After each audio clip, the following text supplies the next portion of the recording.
The neighbors like Careful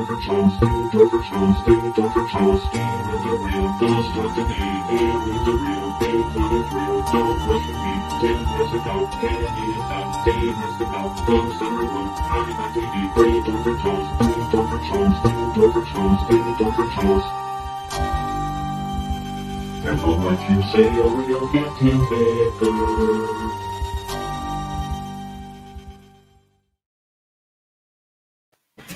Dude, I love how you just disappear at the end of that, Tim.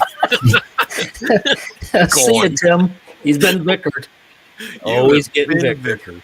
Hell yeah. Welcome back, everyone. I am in charge. I noticed that every time we do this, because recently I had my wife did a nice job of cataloging our episodes. And as I was going through, I went through our page and our YouTube channel, and I was renaming, putting the episode number in it, each one. And I noticed that whoever is in charge is up in this corner. This is the host corner, I guess, when it's the three of us. really. It's a good observation. Good to know. Yeah. So I was like, oh, this is cool. All right. And that makes it easy to tell who's in charge. So yes. Don't actually have to start all the past shows and figure out who's next. Yep. Exactly. So we got people coming in. We got Donna. Hey, Kathy. Carol. Good to see you. Howdy, y'all. Tonight's episode is about superstitions. And we're going to tackle some. We're going to talk about them. It's not going to be a very in-depth one because I think we can get in-depth, but I think it would be like a 2 or 3 hour show. Depending on how many we picked, because I picked 2 just to have, and then I have my own, and that was one thing that we put out. I think Dave, it was your suggestion. Like, let's put out there what we're picking so that we don't overlap. Yeah, so we can all at least have a couple different ones. Yeah, good idea. Yeah, and then my suggestion to that was let's make sure we add one that we follow, like one of our own superstitions. I'm already drunk. So I pulled a Tim. Gonna be a good one. Already. So I want us to start off. We do our opening statements. So I'm going to start off by saying this is the definition that I put out there that we base this show on. So what is a superstition? A belief or practice resulting from ignorance, fear of the unknown, trust in magic or chance, or a false conception of causation. An irrational abject, which means very bad or severe, because I had to look it up. A very bad or severe attitude of mind toward the supernatural, nature, or God resulting from superstition. And finally, a notion maintained despite evidence to the contrary. I hate when the definition of a word includes the word in the definition. Like it says, a bad attitude toward the supernatural, nature, or God resulting from superstition. Like you use the term. I hate when they do that. Anyway, but this comes from a show we did earlier where it came up, and I think the superstition was about black cats. It came up during our show, and we started looking it up. And thought it was a good idea. I think everyone has some kind of superstition. We see it a lot in sports. We see it a lot in the paranormal. I mean, shit, I see that a lot. And I think it's just part of our everyday lives. And I think it would be fun just to dive into it and see what some of the popular ones were. So that's basically it for my opening statement. I really don't have too much until we get into it. So I'm going to pass it to, let's see, Tim. Yay! I had my fingers crossed it was me. See, it worked. I was knocking on wood. It wouldn't be me. Aw. I agree with the definition you have. There was one extra. We'll get into it maybe a little bit later, but there was one extra thing that kind of popped up with superstitions that made a lot of sense to me. It was something I didn't think about, but I'm sure I'll bring it up whenever it comes back around. It's pretty cool. But I agree. As an old baseball player, I came up playing baseball, little league, all the way through. Baseball players are just some of the most ridiculously superstitious people um, ever. And looking back on it, it's really fun and strange. But I tend to see superstition just because of a class. One of the things I had to do for my school was learning, and had to go through the BF Skinner box. We had to do the whole rat in the Skinner box experiment or training, and we learned about superstitious behaviors that way. And it's just for me, it's just the whole idea is really cool. Although I think at some point it could be dangerous for an individual's life, and maybe not dangerous in the fact that like physically, but I think it can lead to some addictions, namely addictions like gambling, which would be kind of detrimental to them. But yeah, kind of there. Cool. Dave? Yeah, when I started looking into the topic and just the general information, to me, the interesting part wasn't just all the different ones in the origins, and at least one of mine, there's like 4 or 5 different potential origins. And then it depends on what time it was, like early 19th century, late 19th, early 20th, then it switched to this, then it went over to that. So I thought that was pretty interesting. But the whole idea of why people exhibit superstitious behavior, why do you keep doing it? Because you're trying to get some sort of outcome. And from a bunch of the different things I read, it seems to be that you're trying to exert some control over something you don't normally have some control over.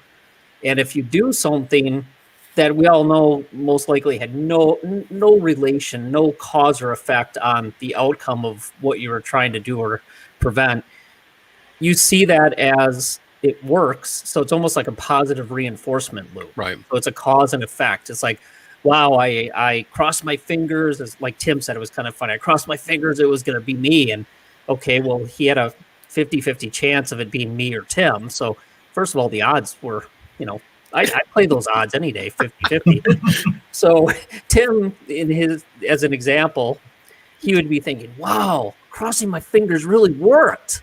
It really worked. The gods have spoken. It's reinforced. So I Right. think people do that, and there's a ton of them with sports, football teams, baseball, basketball, whatever you want to say. And with the Super Bowl coming up tomorrow, I'm sure there's a whole lot of superstitious behaviors and things going on right now for people who support a particular team. So yeah, I thought it was a great topic, some interesting psychology there, and the 2 that I picked to look at, really some interesting stuff. So Yeah, I agree. I mean, that's before we dive into this. I mean, I agree that the sense of control you get, how you can affect the outcome, or when you're worried about something, it's. I mean, not that like. I mean, I can see sports people, because I call them sports people because I'm a total nerd and not a sports person. But sports people, I can see them worried about their team losing. So they're so involved.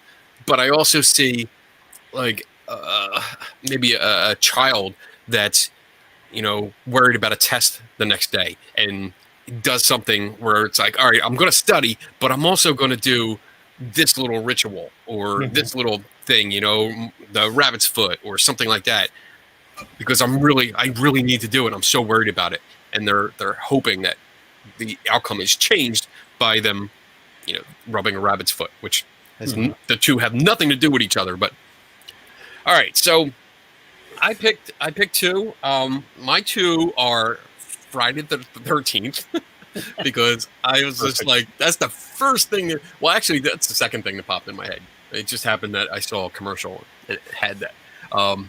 So I have Friday the 13th, why it's like an unlucky day, or considered unlucky. And then I also picked why the full moon allegedly affects mental health, because that's a superstition that I hear quite often, especially being part of the medical field. I hear that a lot. So I figure we'll each take one and just rotate around. Sound good? Sure. Sounds good. All right. So I'll hit Friday the 13th first. And I'm totally going to cheat. I have notes over here because this one made me work. This one made me work a lot. So traditionally, I think the origin is not really clear. They're really, I mean, it's not really clear. It's not clear at all because there is no just Friday the 13th just came into existence. There's nothing there that says this is the first time it happened. What I found was that it's a combination of two superstitions, the number 13 and Friday. So traditionally, I'll start with the number 12. So in things like numerology, 12 is considered to be a complete number. And we look at examples throughout history, as in, like, there's 12 and a dozen. There's 12 signs of the zodiac. There's 12 hours on the clock. There's 12 apostles. There's 12 tribes of Israel. There's 12 days of Christmas. It goes on and on and on.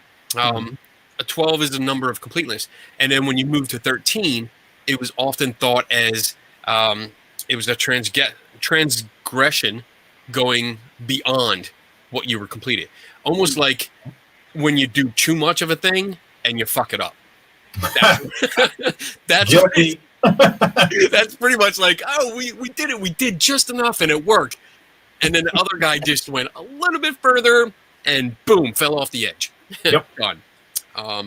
So that's got a big deal. And then of course, like 13, it also has these bad luck things associated with, because I see a lot of buildings don't want the number 13. So they skip that floor.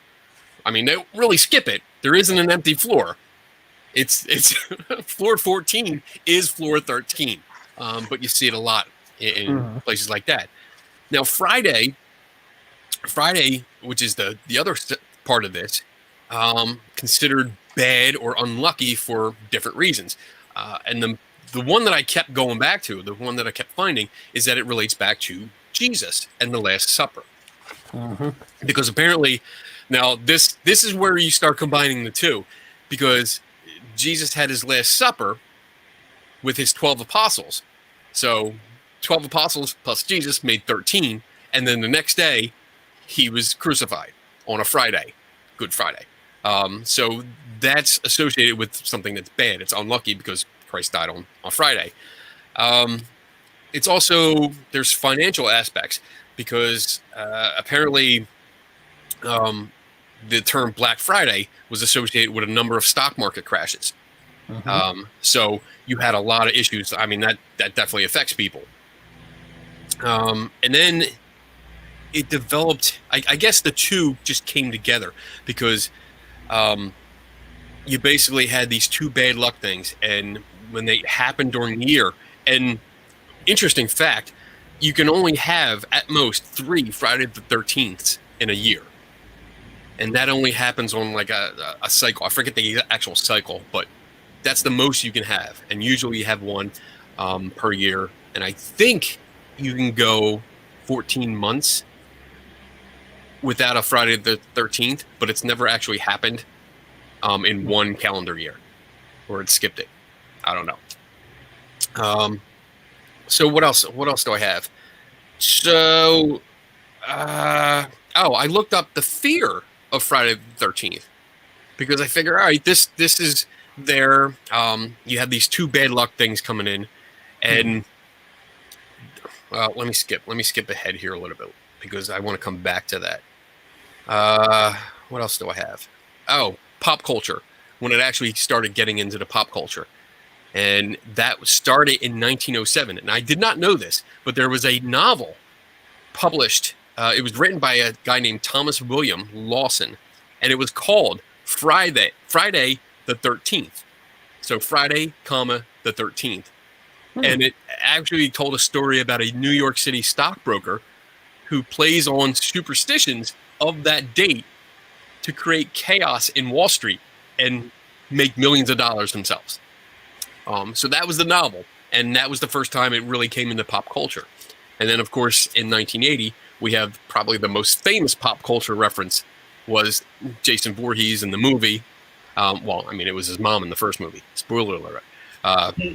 But I mean, that's the perfect example of Friday the 13th becoming a pop culture superstition, because this movie came out. It was a box office hit. It spawned 10 sequels, I think. Oh, 10, too many. 11. I don't think it lot. actually made to 13 yet. Or maybe, I'm not sure. I don't think it did. But, I mean, it had sequels. It had comic books. It even had a series, a TV series that had nothing to do with the movie franchise, but it had its own series. So it was embedded in this culture as something bad. And then getting back to the fear, which I mentioned, there's fear. I'm going to try to say this word. Here we go. Here we go. I know what word it is. This is going to be so it's Frigga try. Shut up. Oh my God. Frigga tries cacticophobia. Oh my God, it's such a long word. That'd be a It's good like show there. they're- Just pick really big words that should be drinking for an hour and try to say them.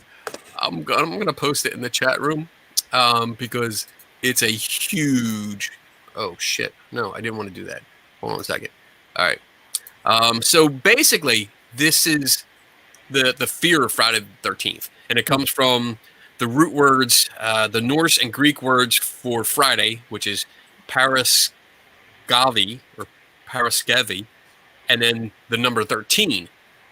I'm not even going to try it. And then fear, which is phobia. That word I can do. Phobia we got. So there, I posted it in the chat room. That's the word. You guys try to figure it out. But there's a lot of people, and according to the Stress Management Center and Phobia Institute in Asheville, North Carolina, 17 to 21 million Americans alone suffer from this fear. Wow. And it comes down, this is even worse. It actually comes down to about $800 to $900 million in lost business revenue on that day.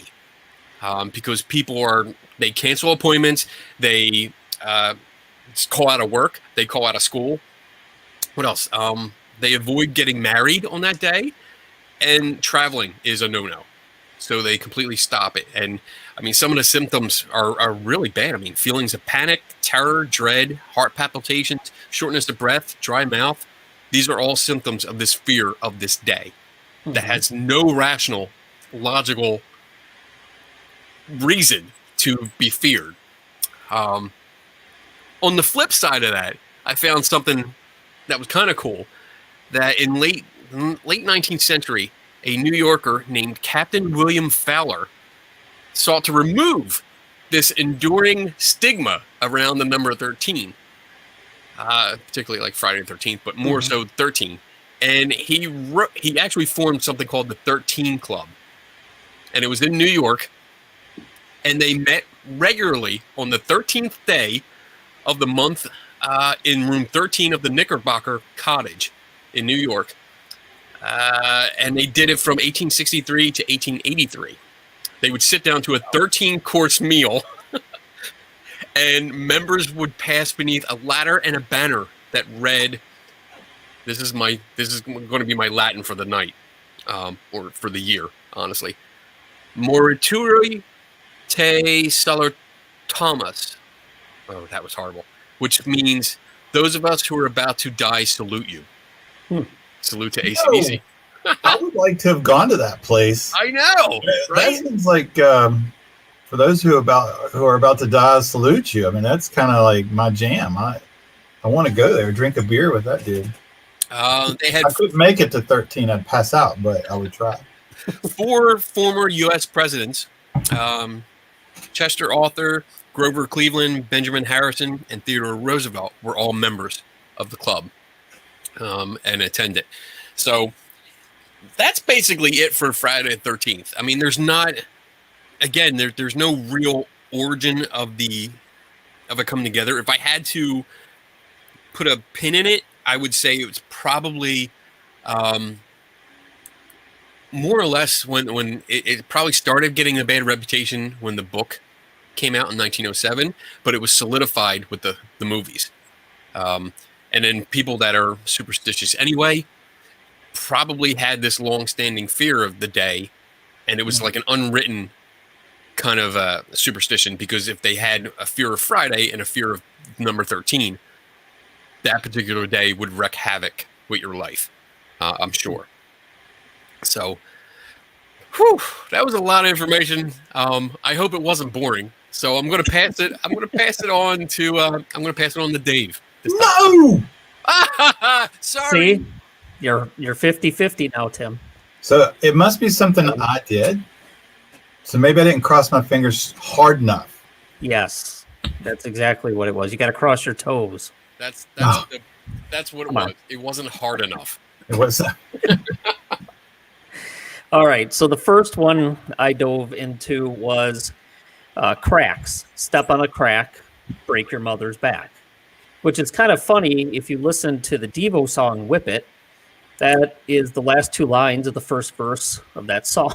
I'm like, boy, I think I heard that in an 80s song at one time. So once I saw that, and then I started digging into the background of this, it's actually originated in the late 19th, early 20th century, and it's pretty racist. I was surprised. Really? The original saying back in the late 19th, early 20th century, because racism was a really bad problem back then, it was step on a crack, your mother will turn black. Or it would, the same phrase, but it would mean you would marry a black person and have a black baby. So it was pretty racist. And then in the mid 20th century, kids started saying that it meant, or what would happen is if you stepped on a crack, then you would be, this is great, and I'm going to read my notes on this one, you would be eaten by bears that wait on street corners waiting for their lunch to walk by. So there's so far you got two reasons not to step on a crack. And then the third one, these are all the different origins, and I was just amazed by the number of different origins on this one. The number of cracks you walk on would be the number of china dishes you break later in the day. Wow. And that one I couldn't really trace back much further. And then in the last few decades, it's resurfaced again to mean what we all think it means at this point is step on a crack, break your mother's back, or the number of cracks you step on determines how many bones in your mother's body that would be broken. Well, So- it's a rough superstition. It is. It seems kind of just fun to say and people joke about it, but there's a lot of potential origin to this that's kind of dark. And then the last one, which we're all going to love, is cracks are, of course, links to the underworld. Oh. So if you step on a crack that's linked to the underworld, you're pretty much inviting a demon into your life. So the you can test demon this. will come and haunt you and your family if you step on a crack. Wow. So those are all the 5 different origins of step on a crack, break your mother's back. And to me, it kind of got summarized nicely in one article. It's back, you determine if it's a mythological demon that you're really worried about, or it's your own internal demons, which he was talking about racism. Right. So to me, that was just an interesting one. So as a kid, I remember that. And I remember as walking to school, you always tried to step over the cracks on the sidewalk. I don't think I ever knew why. And you thought, oh, break your mama's back. I mean, there's certain days I probably wanted to step on every crack I possibly could based on what was going on at home. But yeah, it's kind of a dark origin in some respects. And then there's the paranormal origin of it as well. So it kind of morphed over the different centuries, really. And then the recent decades, it's come back to the break your mama's back. I used to play that game with my grandfather. Mm-hmm. Like we'd walk down in the town and just walking, and he'd always tell me like, "Don't step on the cracks. Don't step on the cracks. Don't do it." And I was like, "All right." And he never told me why.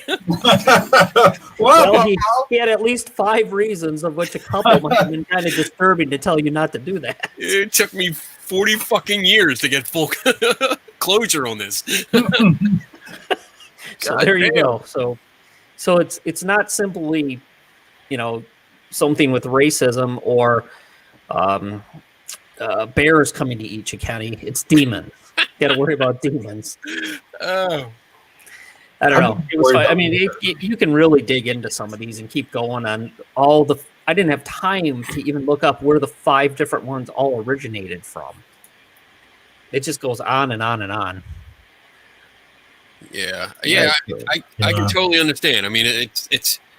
I got into just with this first one. I got into Fridays, and in the number 13, and I was in the number 12 because I was like, oh, what else is in 12s and this and that, and yeah. 2 hours later, I was like, "Oh shit! I got to go into my next superstition." Yeah, then you start thinking we got to do 2 each, and okay, yeah. And then it comes down to this: sitting here like this, going, "What time is it? Oh crap! I got 10 minutes. I got 10 highlight, minutes. Circle, highlight." So anyway, that was my first one, and yeah, I mean, I think a lot of us as kids probably played that game and did the same thing and didn't even know why we were doing it, and we thought it was very innocent. I did it. Yep. Yeah. Can remember that from grade school. Yep. And like other kids going, just freaking out right there on the playground. Right. You got to call home. Yeah. Little did you know your friends were either racist, going to get eaten by a bear, or they thought demons were going to come get them, or their mom's going to break some bones. It's horrible. Just horrible. All right, Tim, what do you got? Oh, well, the first one that came to my mind was one that I really enjoy because it's just so craptastic. And that's death comes in 3 or bad news comes in 3. And the reason I enjoy that one so much is when I hear it is because I always say, when I hear people say, 2 people have died, there's going to be one more. I'm always like, yes, there's always going to be one more death. There's always. And after that, there's going to be another one. I don't understand. If there's anything that personifies confirmation bias, it is that one. I can see Tim totally forgetting to talk about the superstition and just going off on everyone. Yeah, there's going to be a fucking another death. That's the way life goes. The way it is. You can randomly pick anybody, and there's your third. If you wait. Yeah. You wait. Eventually somebody's going to die. Third. There's always. Did you find anything, though, that says within a certain time period? Actually, I saw someone try it. And when I saw that, I thought, Dave would love this. There was a bunch of symbols and statistical measures that I did not understand. But in the conclusion, and I know you would appreciate this, Dave, it says, actually, death comes in 2.6735. But if you round up, that's 3, Tim. Wow. But, it didn't go into sample size or they didn't. Oh, okay, darn. They put the, They didn't do anything like that. I think it was for fun, probably somebody's project in statistics class, but it was a good That's one. Fun. Yeah.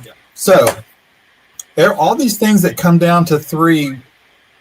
I've kind of learned from what I could find was the 3 on a match, which comes from World War I. And if you haven't heard, you've probably heard it.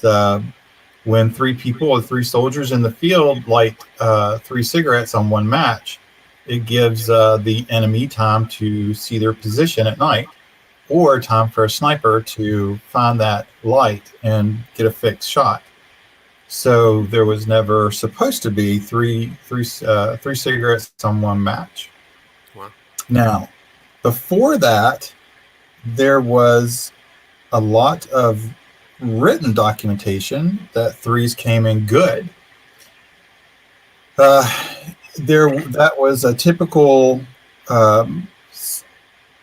belief that good things came in 3s, and then along came World War I, which I could imagine was massive to the psyche of the planet at that time and everybody. And 3s became bad when they came in 3s. found another site that looks and references literature. So you can go to this site, you can type in a phrase, and it'll search that phrase as it pops up in literature that they have. And they do a beautiful chart, and death in 3 and 3 on a match begins just after World War One. Death comes in threes, kind of pops up right a little bit after that in the 40s. It really picks up in the 60s, and a significant rise you saw in the 40s as well. The psychology of the 3, though, why 3 is important for death comes in threes, bad things come in threes, is threes have a beginning, a middle, and an end. So it feels very complete. It feels like a cycle that is done. So at the end, typically, if you hear someone that knows 3 people have died, they go, there are the 3. There's your first, second, and third, and there's like some type of supposed to be relief, I guess. I'm like, what if you're the third? What if you're the first of the next 3? Like, what? I mean, why are you like? Don't be calm now, because you might have just jinxed yourself and made you number 1 of the next 3. And that's how I make friends. So literature references prior to World War One. There were lots of references of good things come in 3. After World War One, bad things come in 3. So it all comes back to the 3 on a match, which is what I could find. So anything references 3 and unlucky, I can't say it all comes back to the match, but most of it comes back to that match with what I found. 3 on a match. Wow. I could totally see that. I mean, being in a war and at night being so dark, you see that little speck of light, and it doesn't go out real quick. It's still there, right? By the time, I mean, because when you think about lighting a match, lighting your cigarette, giving it to the next guy, giving it to the next guy, you're getting like 30 seconds, And I could see that. I mean, I'm not a sniper. I'm not a military guy, but I do play Call of Duty. It only needs 5 seconds, less than that, to zero in on somebody. But that's right. But yeah, I could totally see that happening. That's pretty cool. That's really that's awesome. I love that. Very nice. All right, I'm going to move on to my next one, and it's about the full moon and how it affects mental health. Also, it affects sleep and menstrual cycles. I'm not going to get into those two, especially the menstrual cycle. No, I'm not going to get into that. But I'm going to touch on the idea or superstition that it affects mental health of people, makes them crazy. And this is what I'm talking about. Not like just mental health as in the professional health wise, but they go crazy and more violent, more aggressive. More crimes are done or committed on a night of the full moon. And more people have cardiac arrests or something. I mean, this is something that's been out there for a while. Like I said, I'm part of the medical field, so I've heard this idea for years since I started, way back when I was an EMT. And even during surveys, when there's surveys about superstitions, cops and medical workers are among the highest ranked that believe in this myth. And of course, they're on the front lines. The cops deal with aggressive people, people that are violent, and then the aftermath is usually handled by medical professionals in the ER. But going back, it's kind of murky too on this origin, because it looks like it has something to do with ancient beliefs, ancient religions, because I found that there's over 30 cultures that have worshipped the moon at one point or another, for different reasons. It's known by many names. There's different gods and goddesses associated with the moon, and for different things. Some of which, multiple, are associated with fertility, which comes into the menstrual cycle thing, which I'm not going to get into. But even in Wiccan, moon magic is a big deal. The moon is supposed to provide powerful magic for them, and for doing. I'm not going to pretend like I'm an expert in it, but doing their magic. And for example, like I love crafts and stuff. So where is it? I have. Oh, I don't have it up here. I actually made labels because I stumbled upon stuff that said moon water and ghost water. The ghost water was actually what got me. And both of these, my wife actually followed the instructions because they both involved the full moon. And like to make ghost water, you have to get like dirt from a graveyard. It has to be put in a graveyard Oh, on the wow. night of what? I said, wow. I know. I was tripping on like this is It's like great. This It's is got to great. be out in a cemetery during the full moon. There's a lot more with it, but that's how you make ghost water, and it's used for necromancy. And then moon water is basically just water in a jar, but it's out in the full moonlight. But both have to be the full moon. So I thought that was interesting. So there's always been this belief, like even pre-Christian religion had something to do with the moon. So I think the modern interpretation of this, when it comes to mental health and violent crimes and stuff like that, increasing during a full moon, I traced it back to a publication, a book by psychiatrist Arnold Lieber. And he did a book called Lunar Effects, Biological Tides and Human Emotions. And he talked about gravitational pull from the moon and stuff like that, and then hypothesized that it had an effect on humans and their behavior. And when he put out his first edition, after that, well, I think during that, let me make sure. In the first edition, Leiber describes how his research led him to fear particularly high levels of trouble during the full moons in January and February of 1974 in Florida, after a study he conducted that purportedly linked the full moon to a higher homicide rates in Miami-Dade County in Florida.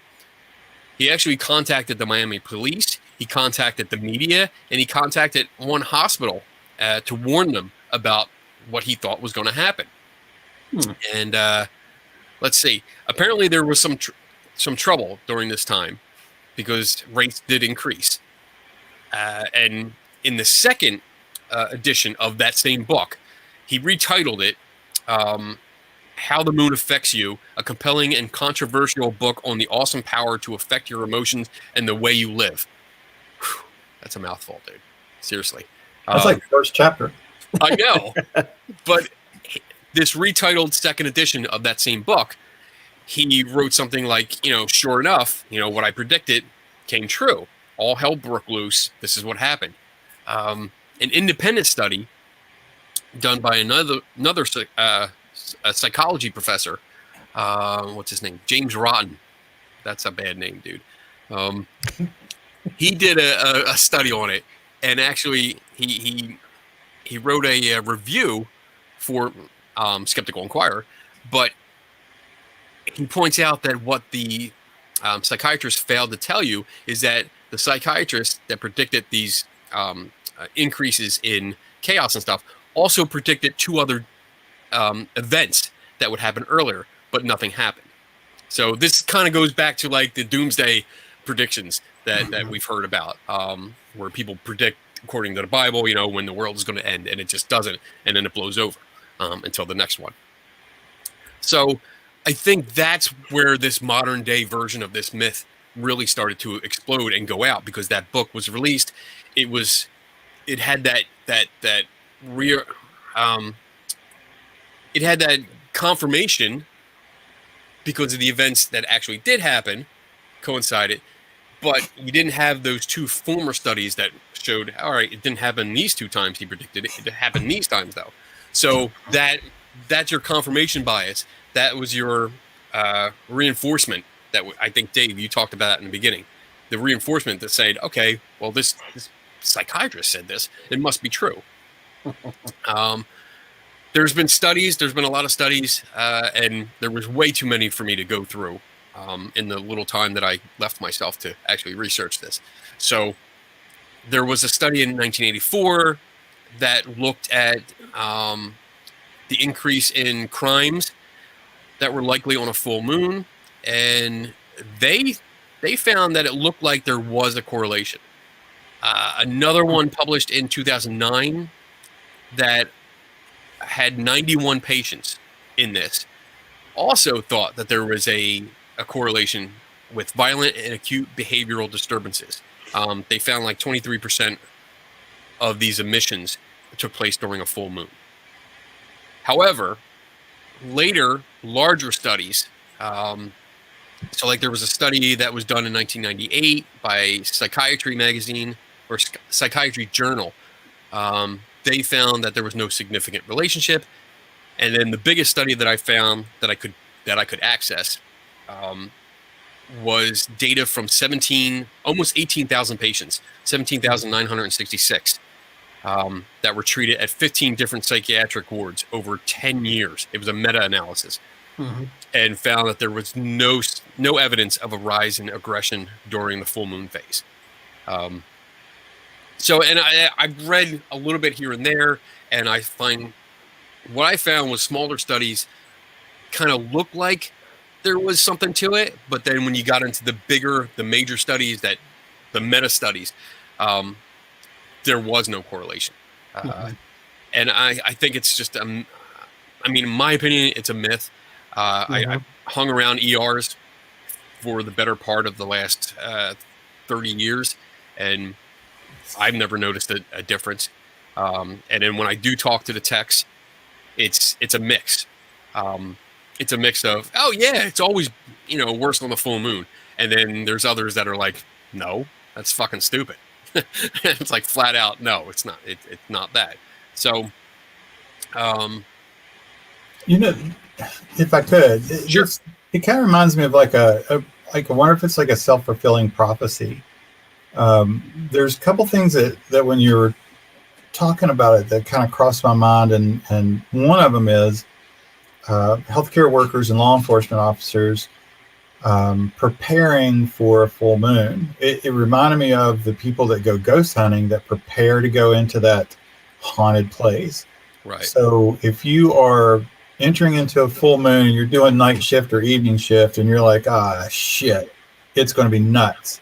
Then you might be only looking and seeing like everything is nuts, if that makes sense. Yeah. Or, as far as like actual arrests or charges or things going down or calls, maybe, even if you just counted the calls, might be influenced by the same behavior of, well, it's a full moon. I'm not telling you guys to cool it and come back. I'm just going to go ahead and take, one of you guys are coming with me now because it's going to get worse because it's full moon. I mean, they might not verbalize that, but maybe that's what they're feeling. You know what I mean? Like, it just might be because it's full moon, people are going to expect it. And so once you expect it, everything you see is therefore due to the full moon. Just like when you're going into a haunted location and it's, it's hella haunted, it's the most haunted X in this town, you're going to find what you're looking for. I agree. The other thing I kind of thought about was like horoscopes. So I wonder, I like the test of a horoscope where you take the horoscopes out and you cut your daily prediction off of your sign, whatever that's supposed to be, and then you kind of give those predictions out to people. It's a fun classroom experiment, and you let them pick what they think is their horoscope based on their description, and then you match them up to see if they're accurate. I wonder if you could take like a large data and look at all the dates or the arrests and what type of charges were, and then to give them to somebody without giving them a date or a time or anything that could identify a time, and to let them try to pick out what days fell on a full moon based solely on what they saw the charges are. I mean, it kind of sounds crazy, but I think you're onto it. I mean, at least from my perspective, you already have heard that, and I think that's most, because I mean, one of the questions I always ask is like, all right, do you think it's worse Right. on the full moon when it comes up? And when they say yes, my next question is always, why do you think that? Mhm. And no one has ever given me an answer except that it's the full moon. So I think it's that superstition, that story that's embedded in their belief system.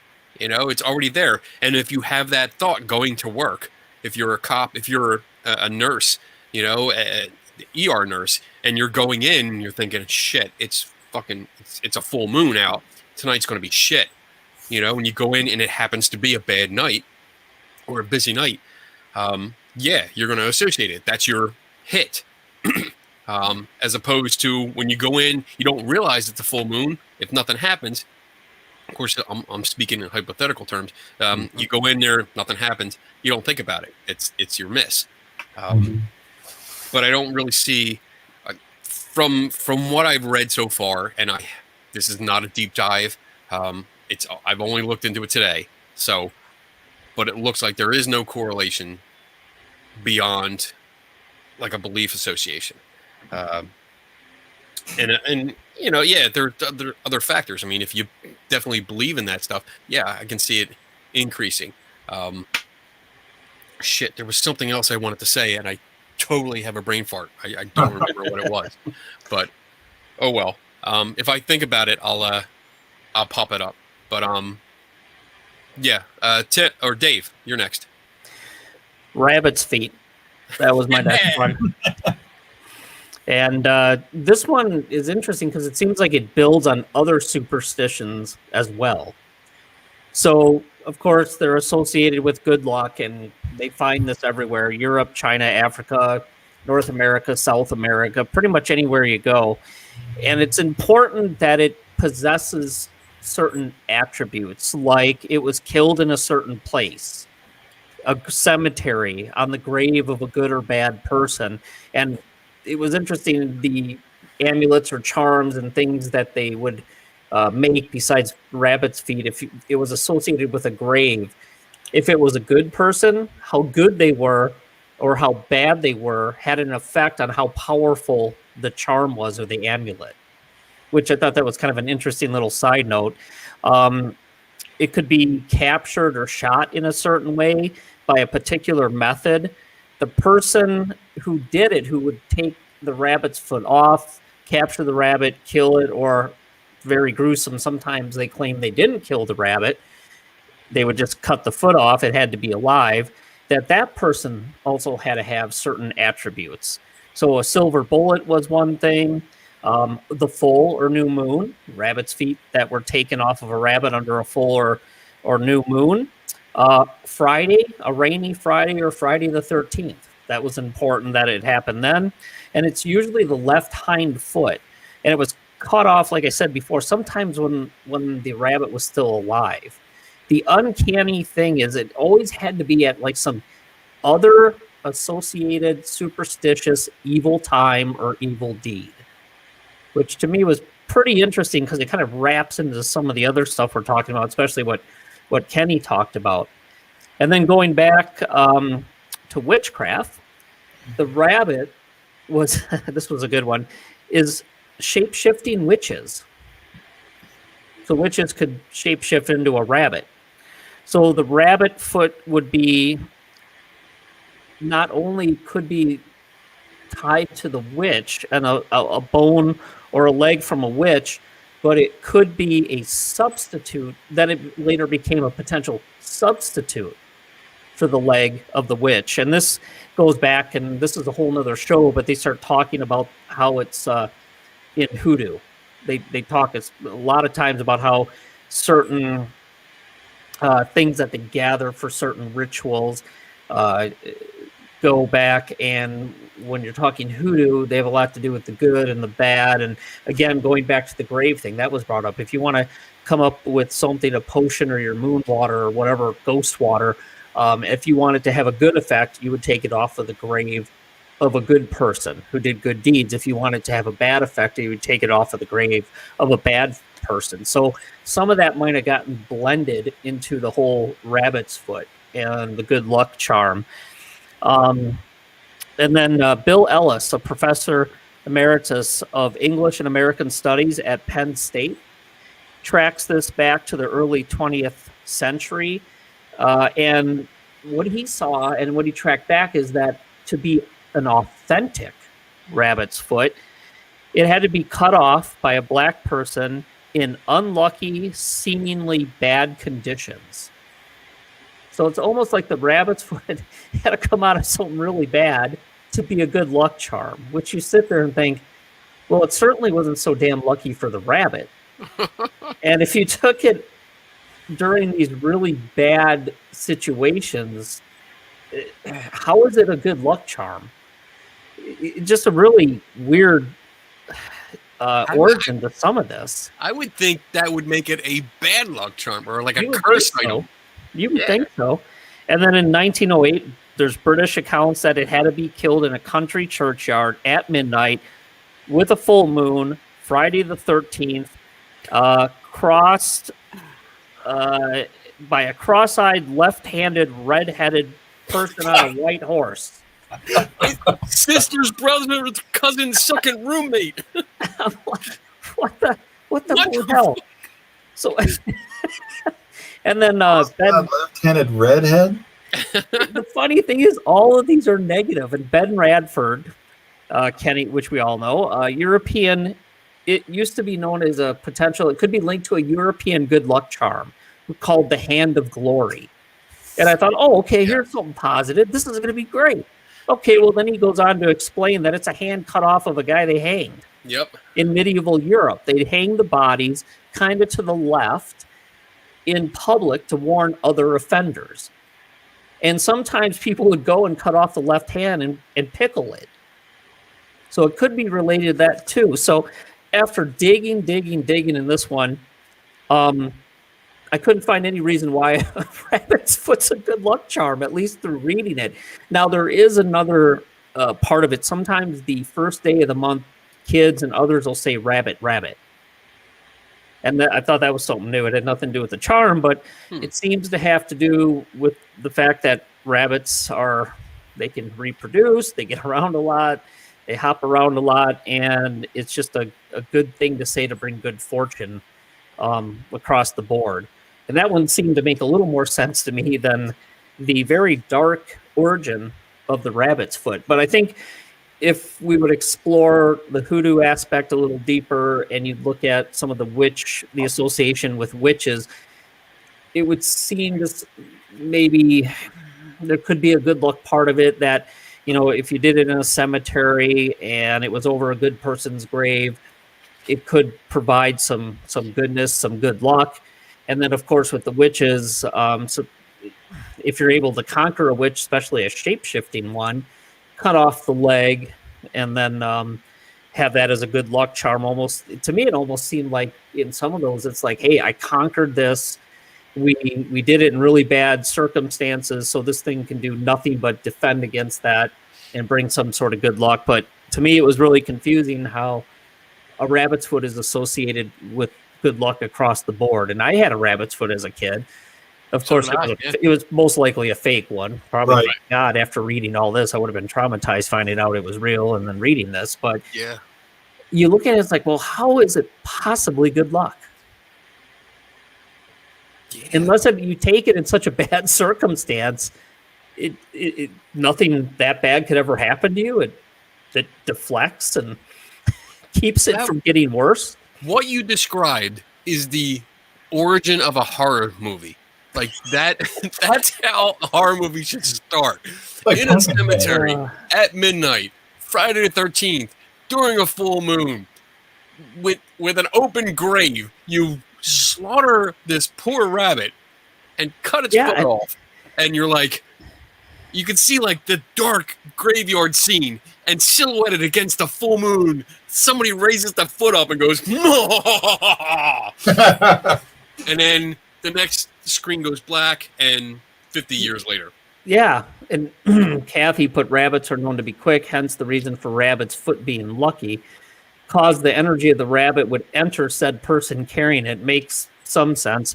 I mean, unfortunately, I didn't find that in any of the origin. But to me, at least to me, I'd feel better about that origin than what I dug into. Yeah. It was crazy. But yeah, maybe that's it. I mean, rabbits are quick. But because they're not, and not to be too gruesome, but we live where there's a lot of coyotes. I'm going to tell you, there's a lot of rabbits that aren't quick enough. Yeah. They're not lucky. Yeah.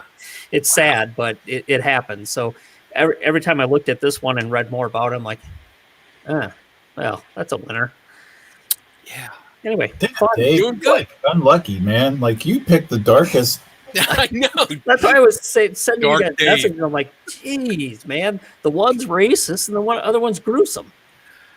All right. We know why you're on the bottom of the screen tonight.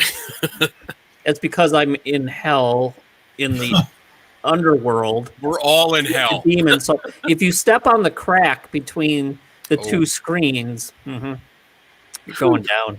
You're going down. All right. Tim, what do you got? Nothing torturous. Good. Try to bring us up a little bit. So I did knock on wood. Ah, I kind of hear that a lot and kind of still see it around even in movies and television shows. So I thought I would look it up. mhm.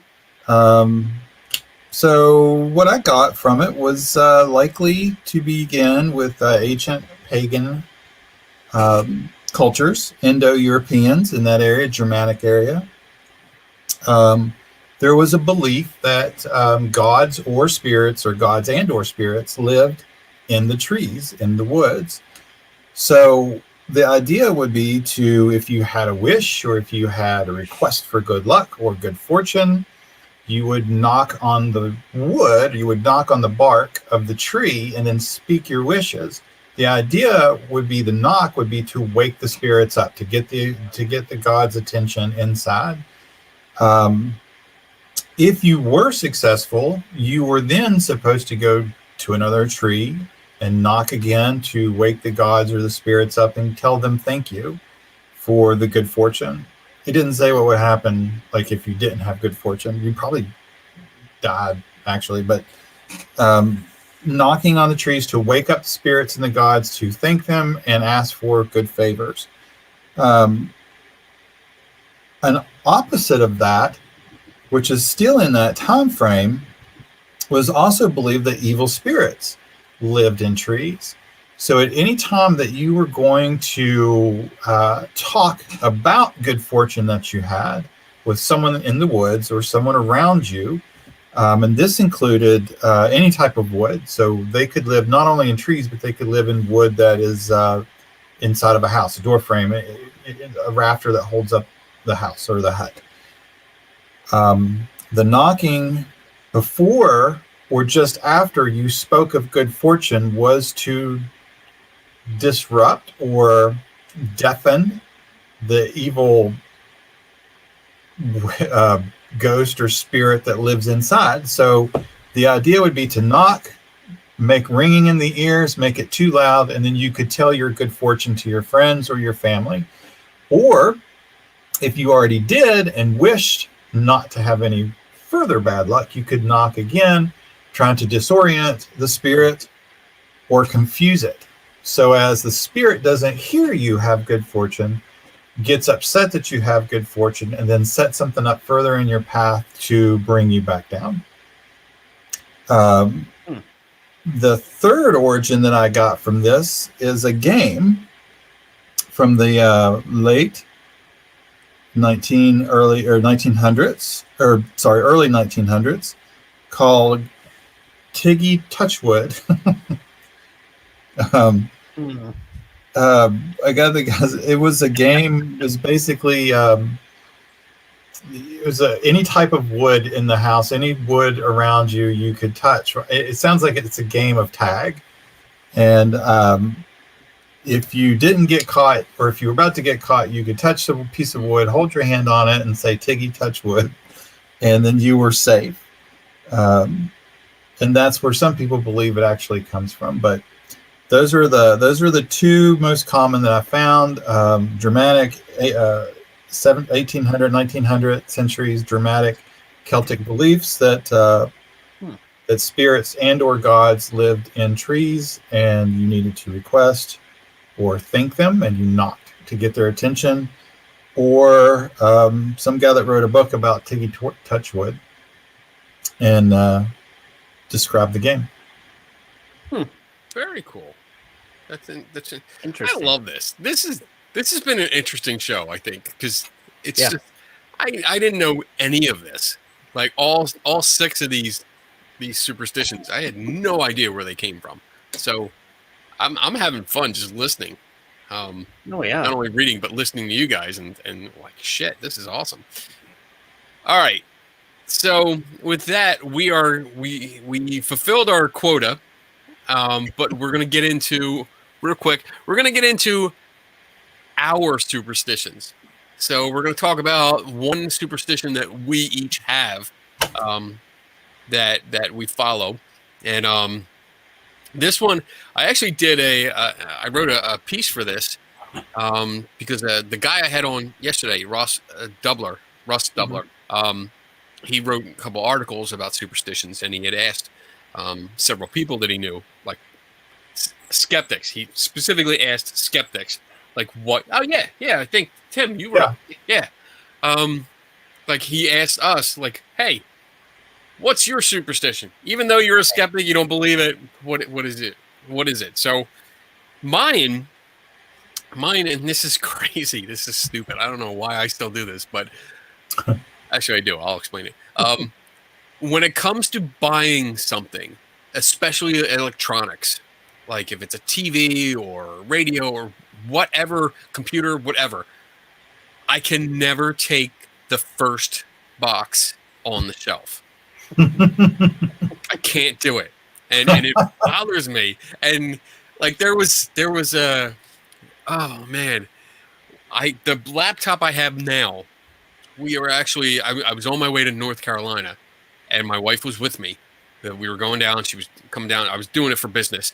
And we stopped off at a Best Buy to get a new laptop. And went in there and talking to the guy. I picked one out. Said, yeah, this is the one I want. And he opened the thing. He's like, there was only 2 boxes. And he picked up the first one. And like my wife looked at me like, she had that look. She knew, and I was like,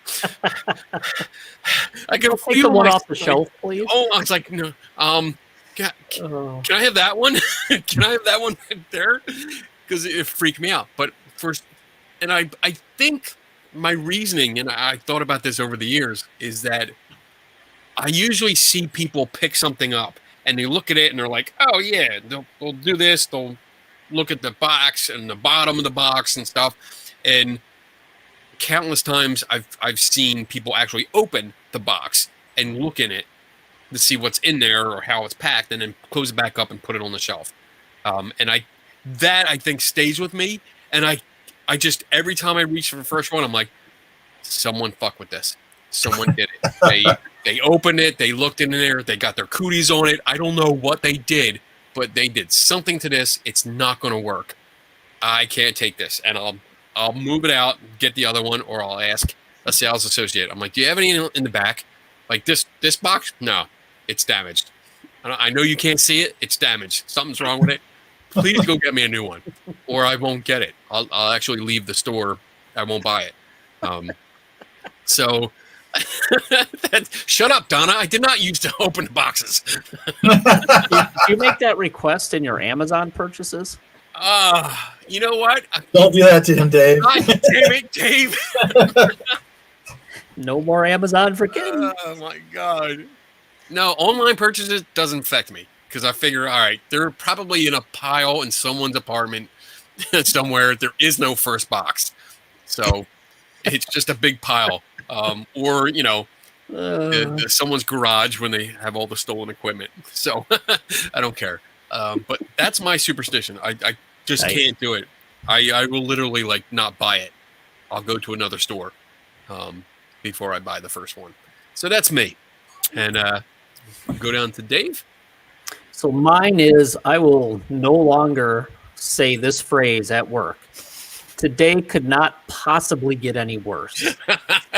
I refuse to say it because I swear it's bit me in the ass. I don't know how many times because it always seems like it gets worse. And I think I know why, because you put yourself in that mindset that it already sucks. So any little thing, anything is going to make it worse. It's going to put you in a worse mood. It's going to irritate you more. And then it drives your interactions with other people and how you maybe solve a problem or deal with an issue. So I just won't say it anymore because I think to me, it kind of breaks that negative mental state. So you feel more positive. You're like, okay, if I don't say it, I can make things better. But damn, I'm telling you, for a while there, every time I say it, I'm like, everything went to shit. Yeah. So I don't say it anymore and had pretty good luck with that. It's really weird, but yeah, I think it's just the mental state. Because if you tell yourself something and you put yourself in a certain way of looking at things, you really have a way of fulfilling that prophecy. It's a self-fulfilling prophecy. Yeah. And plus, I think like when you say that and something else does go wrong, Yes. it's like, fuck, I even got that wrong. I was wrong about And that. I think people just try to F with you at a certain Right. point when they hear you say that. And they're like, oh, yeah, I bet I can make your day worse, asshole. All right. Yeah. Tim, what do you got? Mine has a little bit to do with work as well, and that's it's mentioning, talking about, or even sending an email that it's quiet. So, my job kind of comes by, you get a lot of referrals or you don't get a lot of referrals, just depending on what happens, what I do during the day. And so there's times when we can have like 2 or 3 days and we don't have a referral. And it's wonderful, and as soon as someone comes in the office and they're like, we haven't, I'm like, shut up. Don't say it. Don't. It's already too late. No, because I thought it and you know what I'm thinking about. So it's already done. And then I don't care what happens. Like the next ring that calls, they're like, hey, we have somebody we need you to interview. I'm like, that was your fault. That was your fault. I'll tell them, I was like, this is all your fault. Like this whole crime wouldn't have happened if you wouldn't have said it when you came in this morning. This whole crime that happened 20 years ago would not Doesn't have happened. matter. It wouldn't have happened 20 years ago, but you said it. So it time shifted. Light backwards made the crime happen, and now we're here because you said it was quiet. You just don't mention that it's quiet because it just takes it away. Something, if you say it's quiet, there's going to be something coming. Now, with that said, like cognitively, I know because of my job, something's always coming, just like the deaths. Like it's always coming. There's always going to be a crime. So it's always coming. But somehow, admittedly, it kills me when I hear, ew, it's all quiet today. I'm like, fuck. Well, it was all quiet. Yep. It's going to get busy now. It's almost like that delicate balance where it's like, all right, everything's perfect. Yep. Move. Don't move. Don't and say that it. One jackass comes in and goes, hey, what's going on? Nothing's going on? Oh, you want something to do? And then it all goes to shit. Yep, that's it. I call out blame too. I don't care. I'm like, this is on you. Yeah. So yeah, this has been fun. This has been a fun show. A very interesting show. I've learned a lot tonight. So let's get into final thoughts because we're over our hour mark, which we really shouldn't have an hour mark anymore. We should just be like, like between 1 and 2 hours. General guidelines of an hour. Yeah, Yes. generally an hour-ish. An hour-ish. So my final thoughts here are basically, and I totally wrote them down, so I'm cheating. That's why I keep looking over here. But something I've said dozens of times before, and I think you guys all agree, is belief is a powerful thing. It's very powerful. And we've seen this demonstrated time and time again. And there's a comfort factor that comes with having some kind of authority over things in your life. whether it's the direction your life takes, or how you go to work, or what you do for a living, or how your family interacts, whatever. When you have control, you feel more confident. When you don't have control over something, then there's anxiety, there's fear, there is the fear of unknown. What will happen? Holy shit! How am I going to get through this? Yep. So I think these kind of superstitions, if we do something and we have that confirmation bias, we have that that reinforcement, that positive reinforcement that goes along with confirmation bias, because we wore our favorite socks when our team won that game, or we ate a different breakfast before we went to that interview and we scored that interview. We nailed it. We got the job. Yep. So we keep thinking, all right, if I do this again, it's going to happen. And that gives us power. That gives us this metaphorical power over the universe, which, when you put it that way, it sounds silly. It sounds very comic bookish, but that's the way we behave. That's the way we think. You know, we it's easier to think that way because it gives us relief. It gives us control. It gives us something. And it also, on the flip side of that, superstitions give us someone to blame. Because if something does go wrong, it's your fault. Like, Tim, your example was perfect. You know, that person that came in and started to say something about it, it's quiet today. Your fault. Your fault. Absolutely. It's totally your fault that this day went to shit. So we get power. We also get someone to blame. It's not us. It's not our fault. And humans just inherently love to be like that. And I think it's just a basic human condition. So, I mean, that's pretty much it. That's all I can really say on that, because I think that's the way people are. So put it down to Dave. Yeah, that's perfect summary. I don't know how much more I can actually add to that. That's what I was going to say. If it went this way, I was going to say, yep.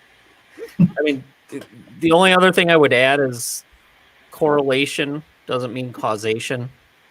Right. So just because you correlate something that happened with something else doesn't mean that caused it. And my last little story, because it is Super Bowl weekend, I thought the week before last, I'm going to support the Packers. I'm going to bring out my Green Bay Packer coffee mug. But I got to tell you, when I took it out of the cabinet, I'm like, last time I did this, they fucked up. They lost. So I drank coffee out of that mug all week. And wouldn't you know, them sons of bitches lost the game. So next year, it's going to be a no mug season. So there you go. You still have that mug? Surprisingly, yes. It probably should have been smashed into a billion pieces at this point. So do you think this is an example of a reconditioning of the superstitious behavior? And I'll do an experiment next year. I'm not going to do anything with that mug next year. Let's see what happens. Oh my God. This is Or I'm going just to going be to a get long so pissed term. off I won't care anymore. So my thought is I'm going to go get a Tom Brady mug and, just gulp stuff down until he loses. So there we go. Awesome. Tim? The control aspect of it, I think, is really where the heart of it lays. Really, especially when you're in a situation where you don't have, or you feel like you don't have a lot of power or control. And I don't, there's not a whole lot more after that. As far as learning superstitious behavior, I think it follows, the hits. Remember the hits and forget the misses, and Definitely. the one thing that I was going to point out that I didn't get around to talking to was about cultural norms as well, and how superstitions can be indoctrinated into children. And we kind of hit on it about, even in the playground, about step on a crack. A lot of what I read today about was how people will. Well, I think my superstition was a perfect example.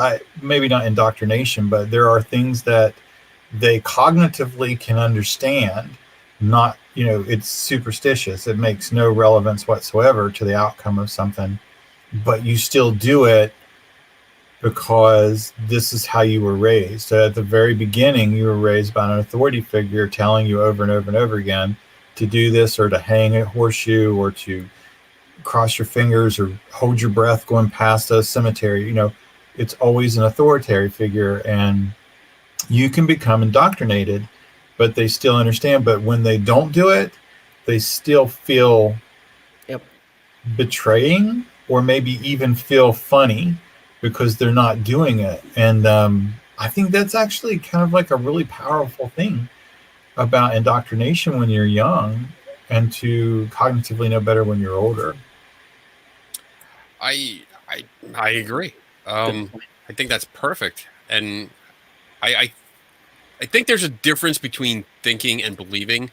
Wait, damn it jumped.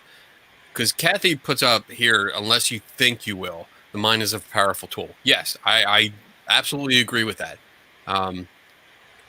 I want to add, though, that I think there's a difference between thinking and believing. Believing is a core belief. It's exactly what you just described, Tim. You get indoctrinated, you get conditioned from a young age in some of these beliefs. Most of our beliefs come from conditioning from our parents or grandparents, our authority figures growing up. That's where they come from. And to just take them at face value, I think, is a belief. But when you do start thinking about them, I think it becomes something different, because then you start thinking, why? Why do I do this? What if I don't do this? At least for me, this is from my perspective. This is my opinion only. But for me, that was my, I guess, with a lot of the beliefs growing up, especially religious beliefs. What happens if I don't do that? What if I don't say my prayers? What if I don't do the rosary? What if I don't go to church on Sunday? I'm not really meaning to pick on religion, but but if I don't do this, what will happen? Let's find out. And nothing happened. So when you start thinking about it, I think it opens up the door to possibly changing or understanding that it's a belief, not something that really happens. That might be confusing. Hell for you. Hell for you. Okay. Even skeptic. Fuck you guys. Oh, you got 2 for hell. Oh, yeah, I'm going to hell. Whatever. Yeah, at least it'll be warm. Yeah, and I'll be with friends. So see you there. There you go. Yeah. Fuck yeah. Look at our background. Look at the background. We are in a lake of fire. Who does that? It's kind of like a warm up. Conditioning. All right. So, coming up. What's coming up? You guys have anything coming up? Dave? Not yet. Not yet. Yeah. Tim? No. Am I the only one who has shit coming up? Yeah. Well, we'll see with COVID. We'll see. And that's the caveat. I mean, I keep bringing up stuff that, like, things are planned. Well, I have 2 things planned. March 18th, I'll be on a podcast called Crossroads. It's on Blog Talk Radio. April 15th, I'll be on another podcast called Full Spectrum Radio. Both are paranormal shows, so it's always interesting. I love doing that because it usually makes for good conversation. And then I have 3 conferences that have all been rescheduled, I think, like 2 or 3 times. And the dates, as of right now, are June 3rd to 5th is Phenomenology. It's in Gettysburg. August 20th to 22nd is the Gettysburg Battlefield Bash, also in Gettysburg. September 25th is the Para Unity Conference, which is somewhere in New Jersey. That's the one that Tim, you went with. You went with me. Para Unity. Yeah. I don't like the name, but they know I don't like the name. Kumbaya, my ghostly friends. As long as things are allowed, and when I say allowed, that means when the restrictions are officially lifted and or subsided or whatever they're going to do, I'm following that. That's what I go by. So if the restrictions are still in place, no, I will not be attending. Even though next Thursday, I get my second shot. Nice. Good for you. Yeah. So I'm still waiting for mine. I'm like just done waiting on mine. Jen got her first one, so she'll Good. get her second one in a couple weeks. So getting there, slowly getting there. that's Yeah. about it. All right. Yeah. You guys hang out for a bit. I'll play our video, get us out. For everyone else, Have a good weekend. thanks for stopping by. Appreciate it. I can't Keep cross. stopping by. What are you doing? His Trying to finger- do an extra cross, but that looks actually kind of scary and That's Live long like a and prosper. fucking There, good luck thing. Ooh, that's, All right. live long. See you guys later. Next week. Three different shows, three different shows, three different shows. Game with the real, those with the name. Game with the real, game with the real. Don't question me. Didn't miss it out, can't eat it out. Didn't miss it out, goes to the room. Running on TV. Three different shows, three different shows, three different shows, three different shows. Careful what you say or you'll get too big.